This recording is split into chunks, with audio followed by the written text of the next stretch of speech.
We all love the nostalgia of the 80s and 90s, from footwear to fashion and all that was pop culture back then. Those that grew up in this era appreciate when companies re-release these products for us. If you were into car audio in the 80s, this might look familiar. Kicker has just brought back this classic sub with a few new twists. So old heads and new heads alike, hang out with us as we take a close look at Kicker's competition gold subwoofers. Hey, what's up? Josh here from Breakers Stereo and Performance. Thanks for joining us for this video. And make sure to check out some of our other videos where we review the best in aftermarket auto accessories like car audio, performance, suspension, and more. Because we don't drop stock. And if stock just doesn't cut it for you, then make sure you subscribe to this channel to stay up to date. Kicker celebrates 50 years of iconic sound by reintroducing the new Kicker Competition Gold Series. Now, this company was founded in 1973 by Steve Irby, who began making speakers in his garage in Oklahoma. Now, over the years, Kicker Car Audio has grown to become a respected and well-known brand in the car audio industry, producing some of the most advanced and high-performing car audio products on the market. With a commitment to quality and innovation, Kicker Car Audio has become a household name among car audio enthusiasts and continues to push the limits of what is possible in car audio technology. The Competition Gold Series woofers are designed to look like the 1987 competition woofers that were popular for years. But the new woofers come with some of the new Kicker technology. As far as the lineup, these woofers are right above the Comp R but below the Comp Qs. Current retail price for the 10s are $199 each, the 12s are $229 each, and the 15 jumps up to $349 each. Okay, so let's go over some of the design elements Kicker has incorporated in these subwoofers. All right, so Kicker did their best to replicate what the 1987 competition woofer looked like. All right, so as you can see, you have the same retro logo from the 1987 woofer on our new woofer here. You have the dimples on the cone, and the outer ring looks similar to the corked ring of the 1987 woofer. And what's noticeably different is the surround. As you can see, we have this rib surround versus the 87 version, which did not have that. Obviously, woofer technology has progressed a lot since then, so they wanted to keep the classic look, but still have it up to date. With that being said, let's go over some of the design elements Kicker has incorporated in these woofers. You have the forced air cooling technology. As the subwoofer cone moves upwards, cool outside air is drawn into the woofer, cooling the voice coil, which enables them to operate at temperatures over 20% cooler than other subwoofers. Also, the uniplate backplate solid pole piece has been custom designed to serve as a single unit that effectively absorbs heat, thereby providing optimal thermal management. Years of engineering have led to several enhancements in Kicker products, including spirally tinsel leads that are carefully woven into the spider to ensure optimum reliability and signal transfer. Now, these leads are then connected to a heavy-duty oversized gold push terminal to provide maximum performance. Now, the woofer cone is made of injected molded silicone polypropylene with that ribbed Santoprene rubber surround and a steel basket. And make note, these are only available in dual 4-ohm. Now, the power handling varies depending on the size. The 10s handle 400 watts RMS and 800 watts peak.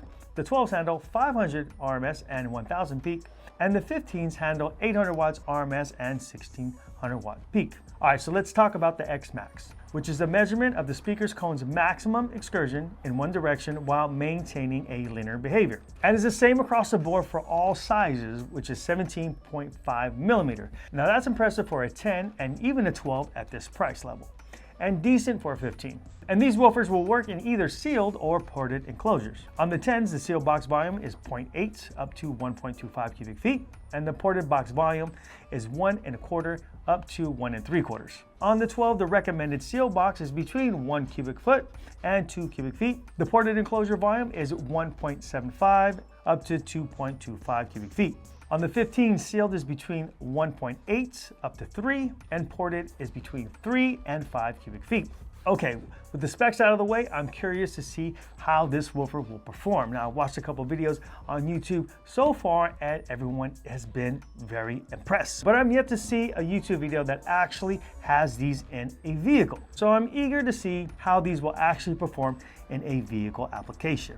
All right, so what we're gonna do is we're gonna take the 12 and stick it in a ported box at 2.25 cubic feet. Now, ported boxes are the enclosure of choice for these woofers. If space is not a problem and you wanna get the most output and low frequency extension from these kicker woofers, this is the way to go. The smaller enclosures are best used in limited space applications. The larger recommended enclosures will yield slightly more bass at lower frequencies, so we opted for the larger box to get the best performance. But if you are limited on space, these woofers will perform well in any size sealed box enclosure between the minimum and maximum volume recommendations. And as a side note, the sealed enclosures should be filled with polyester fiber fill. Okay, so we're gonna take a listen to that in this vehicle. This is a BMW. I have a Memphis 1000 running it, so it'll be a little easy on it. Also, we have it in a 2.25 cubic foot box, tuned at about 32 hertz or so. So let's check this out. I'm eager to hear how this thing actually sounds. Okay, so on this Drake song, I am liking what I'm hearing so far.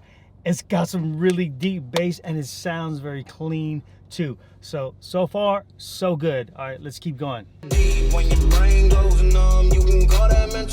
All right, so this song is very similar to that Drake as far as the bass notes are concerned, so around that 35 hertz. So this song sounds excellent as well. So let's switch it up and see if we can get something that sounds a little bit different so we can get a different response. See if this is able to keep up with like some quicker, snappier bass. Okay, let's check it out.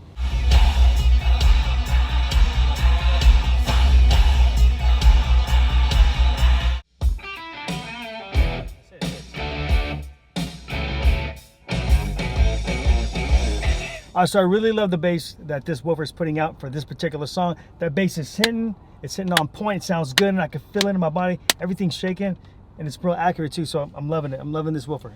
All right, so I can say this, I am very impressed with this woofer. It's got deep bass, hits really hard, and it sounds good. I mean, what else do you want in a woofer? And the price is not bad either. So Kicker did an excellent job with the gold competition subwoofers. Thumbs up. Okay, pros and cons. Decent power handling, nice cooling designs, good X-Max for the 10s and the 12s, and of course, the nostalgia. Cons. Not a lot, but as of the recording of this video, this only comes in a dual 4-ohm.